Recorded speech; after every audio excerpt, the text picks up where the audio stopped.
With more than 2 million downloads, this is your number one source for true crime coverage in America. This is Murder in the Morning with Tony Bruschi and Stacey Cole. From the Hit Killers Podcast, Murder in the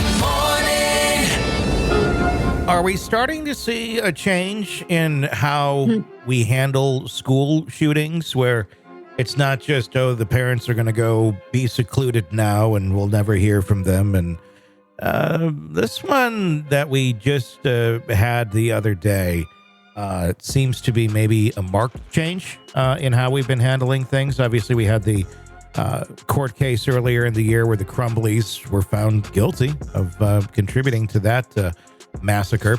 This time, a 14-year-old student and his father have appeared in Barrow County court on Friday, facing serious charges in connection with the school shooting that left 2 students and 2 teachers dead at Apalachee High School earlier this week. The small community continues to mourn as the details emerge about the tragic events. Colt Gray is the teenage suspect.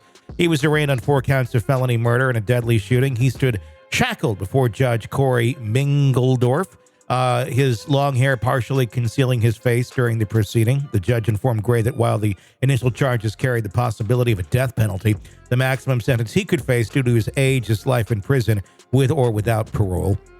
Prosecutors allege that Gary used an AR-style rifle in the Wednesday morning attack, which claimed the lives of 2 14-year-old students, Angulo and Mason Schermerhorn, along with 2 teachers, math instructor Cristina Irimie, who is 53, and assistant football coach Richard Aspinwall, who is 39, who also taught math. According to the Georgia Bureau of Investigation, the GBI, 9 others were injured in the attack, with 7 suffering gunshot wounds. All the injured are expected to make a full recovery. Gray did not enter a plea, and his legal counsel did not request a bond during the hearing. Just minutes later, Colt Gray was escorted out of the courtroom, and his father, Colin Gray, 54, was brought on in for his own arraignment. Shackled in a white and gray jumpsuit, Colin Gray was charged with 4 counts of involuntary manslaughter, 2 counts of second-degree murder, and 8 counts of cruelty to children. His charges stem from allegations that he provided the firearm used in the shooting to his son, despite being aware of the potential danger his son posed. An arrest warrant issued for Colin Gray claims he gave his son the rifle, quote, with knowledge he was a threat to himself and others. Colin Gray, visibly emotional during the proceedings, spoke softly as he addressed the court. Like his son, he did not request a bond and is being held in custody. If convicted in all counts, Colin Gray faces the maximum sentence of 180 years in prison. As the courtroom filled with family members of the victims, the pain was palpable. Some wiped away tears, while one woman clutched a doll of a Disney character, Oswald the Lucky Rabbit, a poignant reminder of the young lives lost. District Attorney Brad Smith, speaking to reporters outside the courthouse, confirmed that additional charges against Colt Gray are likely as more information becomes available about the victim's injuries. Quote, when evidence comes in and they've had a chance to heal physically, emotionally, and spiritually, we will get with them and there will be additional charges that addresses the other victims, Smith said. The shooting has left the tight-knit community of Winder, Georgia, in shock. Apalachee High School is now the site of one of the deadliest school shootings in recent U.S. history, the 45th such incident this year, and the worst since Covenant school shooting in Nashville in March of 23. Here's the fun part, and I say that very facetiously. Law enforcement had previously investigated the Gray family in May of 23 after receiving reports of online threats linked to Colt Gray, who was accused of posting photos of firearms and threatening a school shooting. Despite the serious nature of the allegations, the investigation was closed after authorities were unable to substantiate the claims. That's where we need some laws changed, because I bet those authorities really did all they could legally do. As much as we'd like to say, go lock them up, go do something, they can't. There's laws. We should have more serious laws and maybe take threats of this nature to the same level as if it actually took place. Where to begin?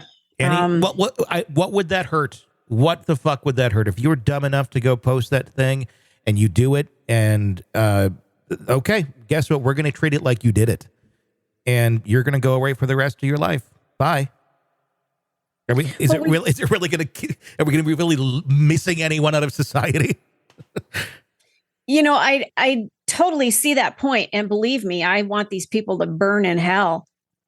But I know how evil kids can be. So if they want to set somebody up, They could totally do that too. Well, you investigate it and make sure it wasn't a setup and all that shit. You gotta, there's ways of looking into these things and making sure that it wasn't a setup.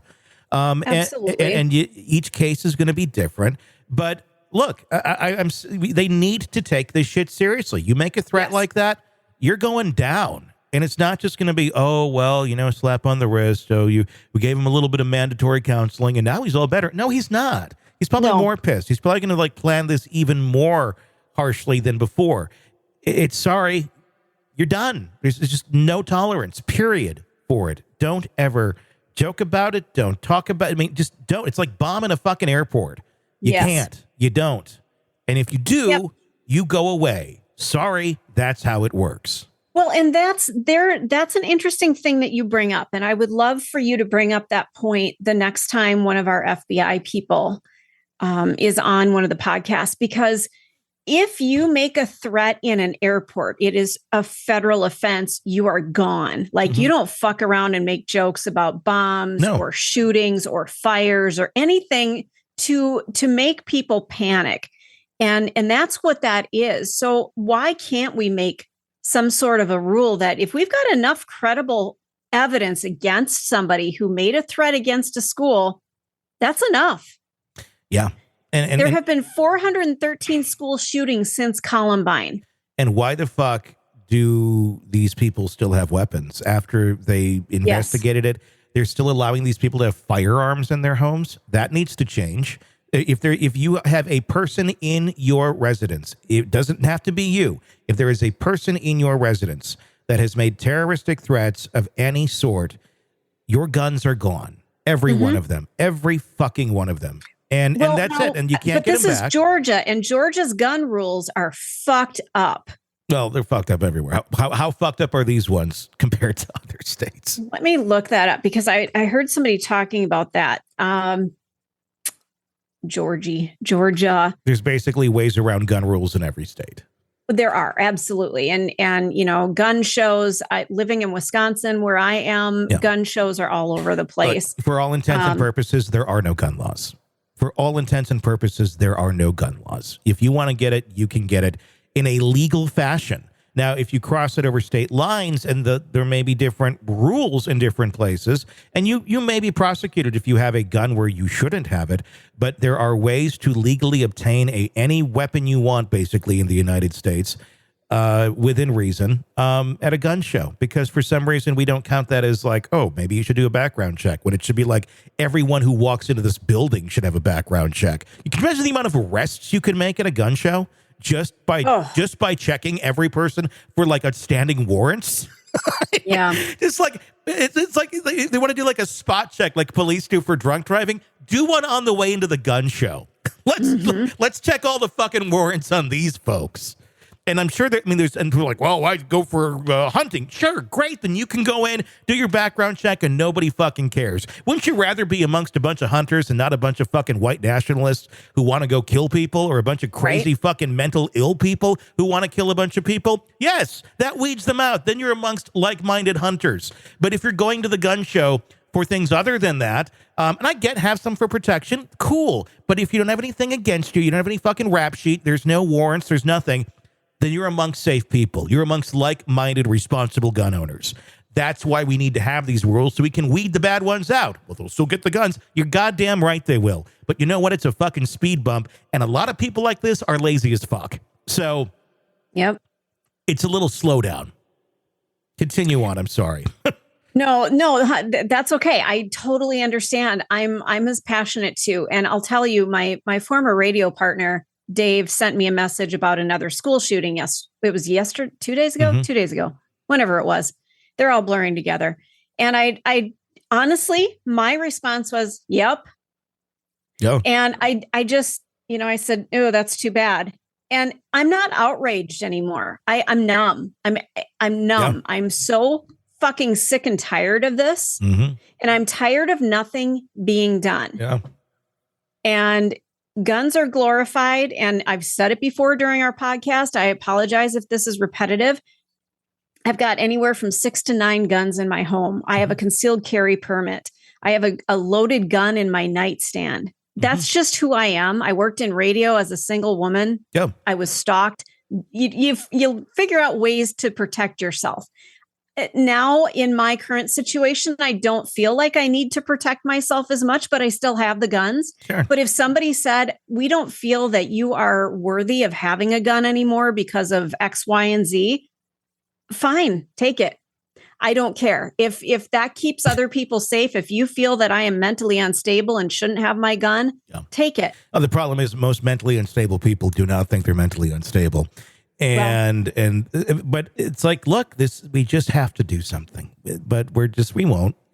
Nothing's going to change. Nothing's going to happen because it's two thoughts. It's either you're against guns, you're either with us or you're against us. No, that's not how this works. No, it's very much, I'm for responsible gun ownership. Just like I'm for driving when you're not drunk.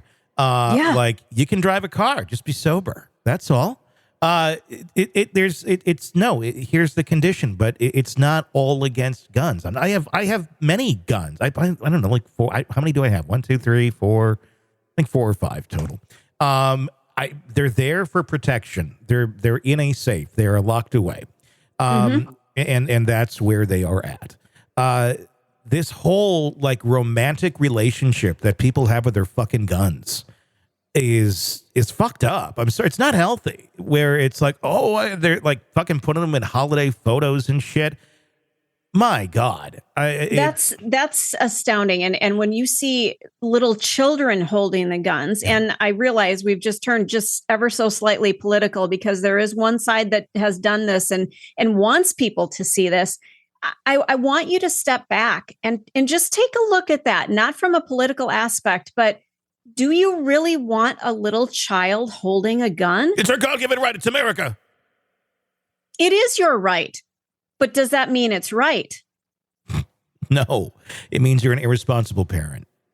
It means you've let your guard down. You have let some other things into your brain, and your responsible parenting skills that you have moved. Yeah. And it concerns me because we now have a culture where this is okay, that when an alert comes in that we have a school shooting, that you just go, yep, another one. I know. And you turn on the news, it's not even covered half the time because it's another one. We have other things to talk about.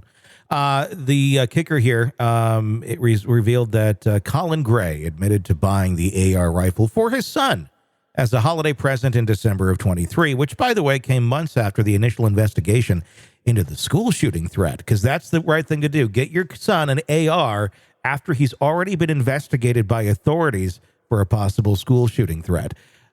I swear, we need some reform here and all the way these things work, but I think we also need to reform how we punish these people, too.